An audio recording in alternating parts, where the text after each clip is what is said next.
So, Natalie, what's astonishing in the approach to the suspicion of avian influenza is the speed at which the crisis management operation comes into play. The decisions are taken and the information concerning the alert is relayed. What leadership qualities does this depend on? Concerning what's expected from the veterinary services, there are 5 clear points.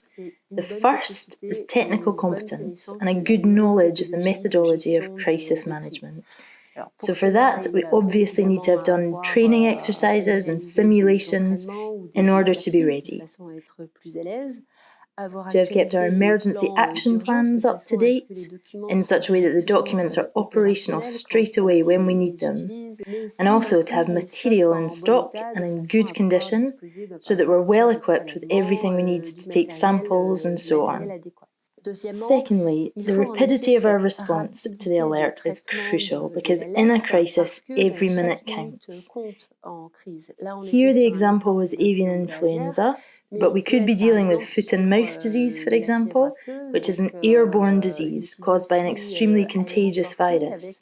It's often said that, in a crisis, the extent of the crisis will depend on our capacity to manage the initial outbreak. The third point is that in a crisis, a manager needs to be directive and efficient because tasks need to be clearly distributed amongst team members. So a leader who would use a more participative style of management in peacetime is obliged during the crisis to switch to you collect this specific sample, you carry out the epidemiological inquiry in order to be extremely efficient. Fourthly, we have to be a little bit in mode once a scout, always a scout, like the emergency services, so that no matter what time the crisis occurs, it's often 4 p.m. on a Friday, we need to be operational immediately and able to say, let's go, take the first samples and manage the suspicion without waiting over the weekend because we need the whole team to be there on Monday to do it. And lastly, we need to have a network of partnerships, vets, but also farmers' representatives, laboratories and so on, which is fully operational. That means keeping it active in peacetime so that we can count on it during a crisis. And there you saw an example in the film. It's the vet who makes his suspicion known straight away on the basis of the signal of increased mortality on the poultry farm, and who's able to take the first sample, seeing as he's still on the farm, to help you with the epidemiological inquiry. And then further down the line, he's your hands and your feet. He's the one who's going to carry out culling and euthanize the animals. In this case, we were dealing with avian influenza, but in other cases, we might want to do a prophylactic vaccination campaign, for example, or any other actions to contain the outbreak. The manager's authority and leadership will be founded on the combination of all these points. For example, the directive management style of a leader who takes inappropriate decisions will be counterproductive. And inversely, someone who takes a long time to think through their decisions very carefully, but is therefore slow to act, will also miss the objective. So, in reality, a good leader is one who, in a crisis situation, will master all these elements, and so be able to deal with parameters often present in a crisis, namely stress, and then the singularity of the situation. If the leader is already in control of everything that is predictable, he will be in a good position to be innovative concerning all that's unexpected and unique about the situation. For example, in this case, the farmer was coughing, and so we needed to take action on the zoonotic aspect, or at least not neglect it at this early stage. Moreover, these responses are going to be more or less the same throughout the chain of command, whether it's at the level of the prefect or the national OIE delegate, for example, because the information moves up the chain from the vet in the field. We see very clearly here that he alerts the local veterinary services, and then we have a very rapid centralisation of this information at the national level to the OIE delegate. Une centralisation au niveau national de cette information vers le délégué de l'OIE et cette rapidité. The speed of transmission of the alert needs to be followed up by rapid execution in the opposite direction, as well as harmonisation of decisions taken at national level, and above all, the possibility to communicate reliable, or at least stabilised, information at the appropriate level. And that will also allow coordination between services, between government services, as we saw in this case, between the veterinary services in charge of animal health, but also the services in charge of human health. We carry out investigations on the farmer. So the leader will be someone whose reliability in a crisis situation is recognised and who will set the tempo for crisis management in the operational centre. Donner le tempo de la gestion de crise. And what are the qualities expected from the veterinary services? Because they need to manage key steps such as the initial suspicion, the organisation of sampling and also of culling, as well as the epidemiological inquiry. So, logically enough, the key word is trust. The leader is going to have to take responsibility as soon as he is informed of the suspicion. And faced with this responsibility, he'll be able to bring together the technical competences of his agents, their working knowledge of emergency action plans, the quality of the networks that he's established in peacetime, his own capacity to take decisions in the face of uncertainty, that is, a constant ability to make cost-benefit analyses, albeit extremely rapidly, and finally, his capacity to communicate in very simple terms. What's more, it's important to keep in mind that a media crisis can develop very quickly, and often independently of the health crisis. In other words, even if you have the health crisis under control, if you don't manage your communication well, you can end up with a dramatic media crisis on your hands. So, in order to be a good leader, whether you're a chief veterinary officer, a director, or the head of an animal health and welfare service, you need to be a good communicator. For this reason, I strongly advise equipping leaders in veterinary services by giving them media training.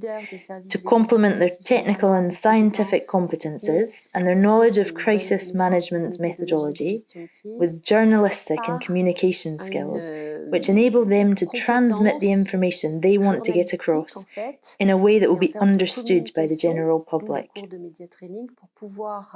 Vulgariser les informations qu'il va faire passer et être compris du grand public. So, for example, giving clear information, using examples, communicating the facts established at any given moment, but also speaking about aspects that are still under investigation. To really concentrate on the messages that we want to get across and not let ourselves be led astray by the journalist onto subjects that create more media buzz like culling.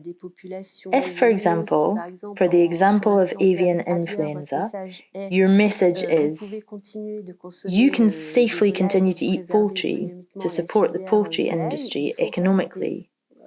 You need to stay focused on this message and not get waylaid by questions about culling, even if the journalist wants to get you talking about that.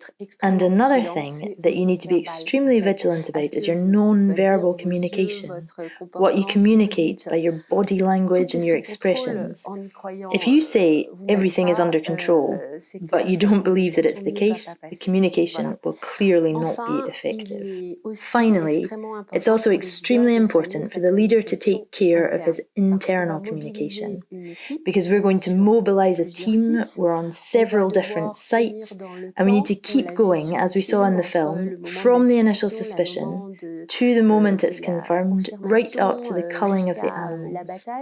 And so the whole team that's working together is going to need to have reliable information in order to relay one another during this time and to communicate well between the different sites. It's important to hold regular briefing meetings and to diffuse minutes of these meetings so that the whole working community has the same level of information. And this is also true for the network with the key actors, vets and farmers, so that they don't find out what's happening concerning the crisis through the media, which can have a very negative effect. Ils n'apprennent pas quelque chose qui concerne la crise par les médias, ce qui est aussi du plus mauvais effet.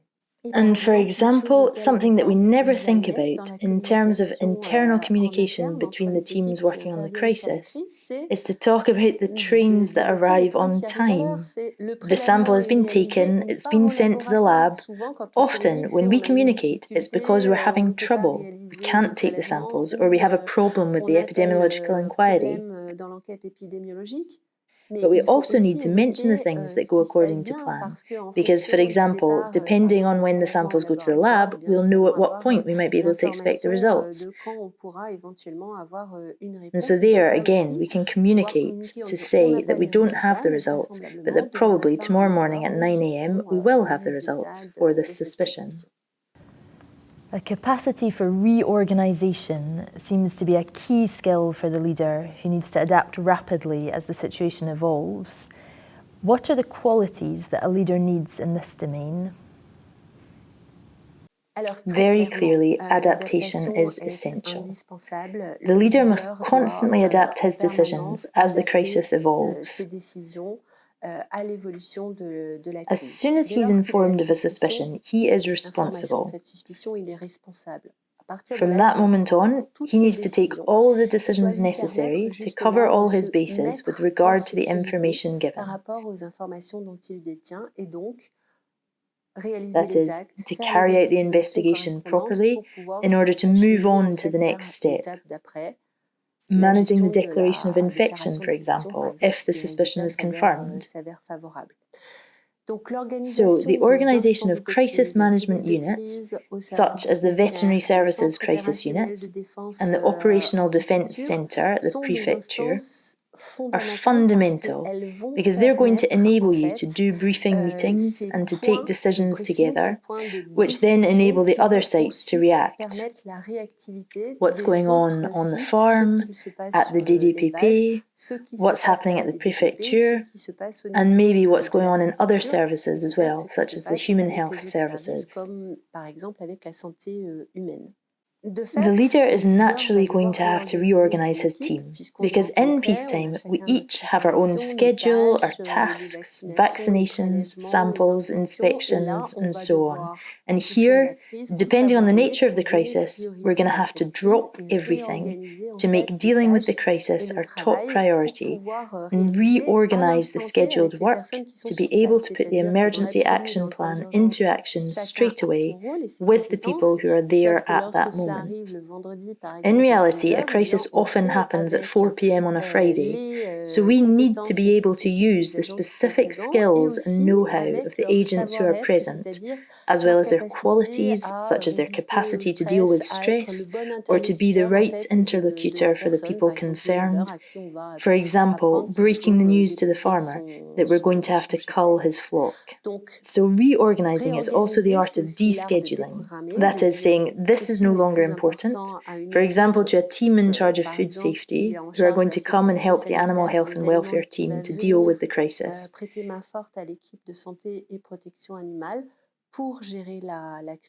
So, very clearly, a leader needs to be at the heart of the action. He can't be in the background or on the sidelines. He must constantly be able to take decisions and give his technical opinion on what's happening. He needs to have realised and analysed the impact of this decision on the next step, to help government decision makers to take into account, for example, the economic and political consequences of their decision, and of course the media issues, which are always extremely important in a crisis situation. In a nutshell, the leader is the one who's going to elevate the debate, who's going to take clear decisions which make sense to his team, to his network, and to the general public, and which produce rapid results in terms of crisis management. He is also the person who knows how to give feedback to his team during the crisis, because it's important to keep everyone united and on board. People are working under stress, and to be able to get back to them and say, "That was really well done," or "Thanks for staying late to carry out such and such a task." These are really fundamental things that are going to confirm a person's leadership and contribute to their recognition as a leader within their team.